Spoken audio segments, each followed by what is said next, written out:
Okay, so in this video, I'll be sharing exactly how you can use LinkedIn Sales Navigator to effectively find those ideal clients on LinkedIn so you can start this conversation and book those sales calls. I want to just run through a few of the settings that I usually recommend myself and my clients. I think will really help you with this. So, first of all, we're going to go through bit by bit. So, current company, you won't need to worry about current company unless you target people in specific companies, right? So, let's say you help people that are say like in Amazon, then obviously you can do that. But majority speaking, that's not going to be useful. Second one is company headcount. Now, this is really useful based on the type of person you're targeting, right? If you're targeting, say, solopreneurs and such, then probably you want to do self-employed. However, let's say you're trying to target, say, like bigger businesses and more established businesses, then you might want to target maybe 11 to 50, 51 to 200, or if you're even bigger, then maybe you might want to do that as well. But that's usually really good to be able to do that. So, for example, for me, because I help coaches like effectively sign clients through LinkedIn, I might want to do self-employed, 1 to 10, and that's probably what I want to do. Maybe I might do 11 to 50, but we'll just keep it at that just for now. So that's really that. The next thing is then past company. Now, similar to the current company, unless you target people that are somewhat in the job space that you want to target people who are in a certain role, this is only going to be relevant if that's your situation. Then we have company headquarters location. Really don't worry about this because um, a lot of companies might say their headquarters are over here, but that doesn't necessarily mean they are based there, or at least the individuals based there themselves. So unless that's something specific, don't worry about that. The next thing is role. So we have function here. Now, I don't really want you to worry about function at the moment. And the reason why I say this is that because what we have here is we have quite broad categories, which isn't bad. However, not all of your idle clients will place themselves under these. Like these are quite broad areas, right? So, for example, under sales, right? Now, you can do this if you really want to. Let's say you just target people in the sales space. You can do this, but usually I leave this blank. And what we'll cover in a minute is industry, which allows you to go a lot more specific. So I usually leave that blank. Then we have current job title. Now, this is really useful in terms of who you're targeting. So, for example, for me, this could be someone like a founder, perhaps a co-founder, and then maybe I might also include sort of like coach. Because the thing is that I like, for example, for me, when I'm targeting people that are coaches, not all people put themselves under the name of coach. A lot of the time, they'll put themselves under founder. So I want to make sure I include that. You could also have CEO in there and such. But the whole idea here is that if you can target what they are called under the job title, that's really going to help. Then you have like seniority level. If this is or let's say if you're trying to target a specific individual in this area, then obviously include that. But that said, if this isn't relevant to you, you can leave that. Then you have past job title. So similar to the thing I mentioned before, this isn't really going to be very useful to you unless this is relevant to what you offer. So then you have years in current company and years in current position. So, depending on, like, say, the type of person you help. So, for example, let's say you help early startups. Then, yes, you probably want to target people that are maybe less than a year or 1 to 2 years as a way of able to target them. However, let's say you're trying to find more established businesses or at least people that, will be more likely to have a budget, aka they've got an established business, then you might want to go for 3 to 5, 6 to 10 years and such, as that might be more useful. Then we have the personal section. So first of all, geography. Now this is fairly self-explanatory.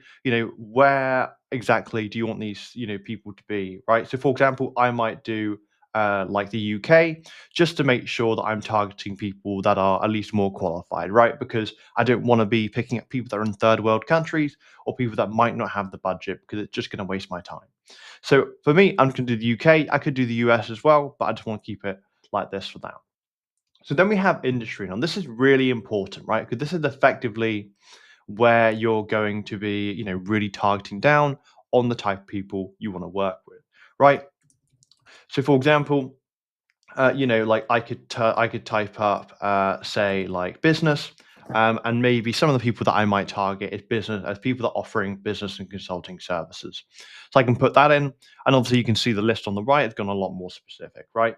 And I might even type like help, or at least I might even work with say coaches maybe in the fitness and wellness space. So I might include that as well.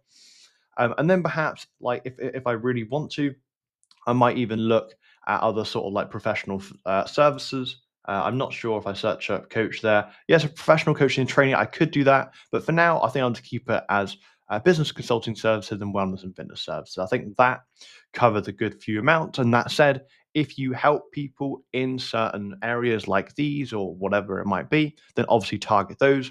However, if you're just looking for people that would have a budget, then I might look to target those individuals that are in at least roles which would be quite good paying, right?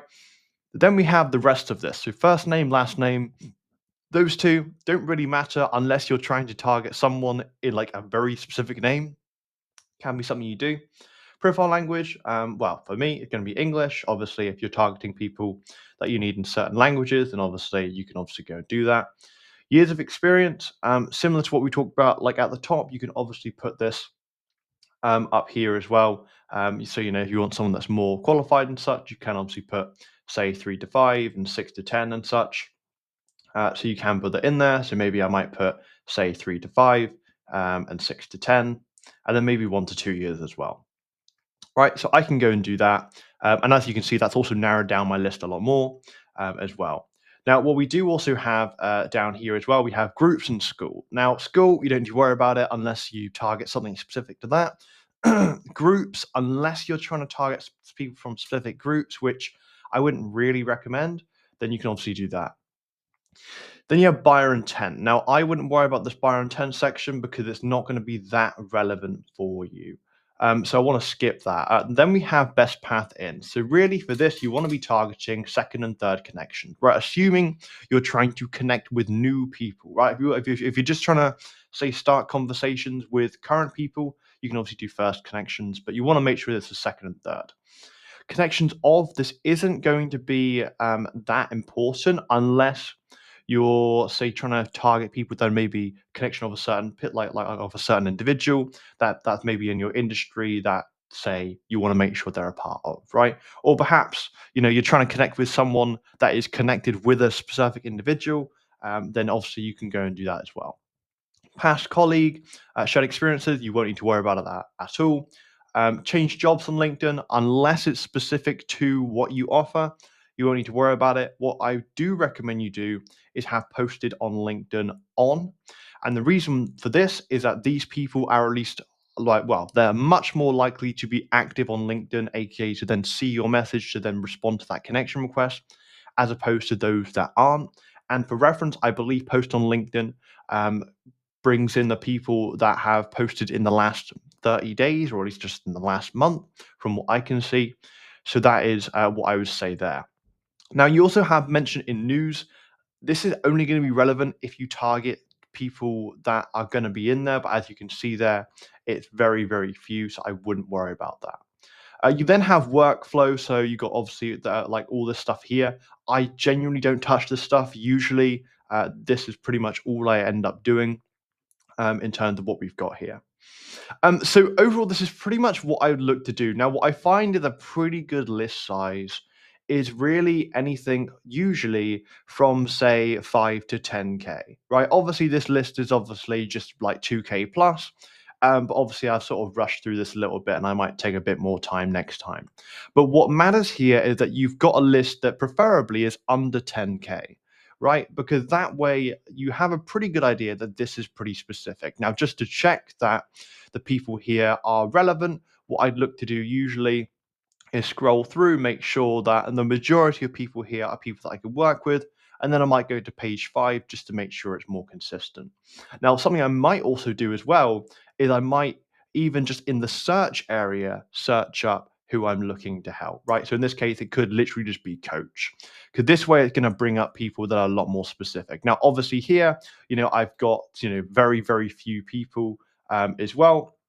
So obviously what I could even do is that I might find, okay, well, let's bring in some people from the US as well and see what that does to the numbers. So that's done 1K plus. I actually believe it's because of some of these settings here that might be doing that. So if I just remove those real quick, yeah, so look, we're at 9K there.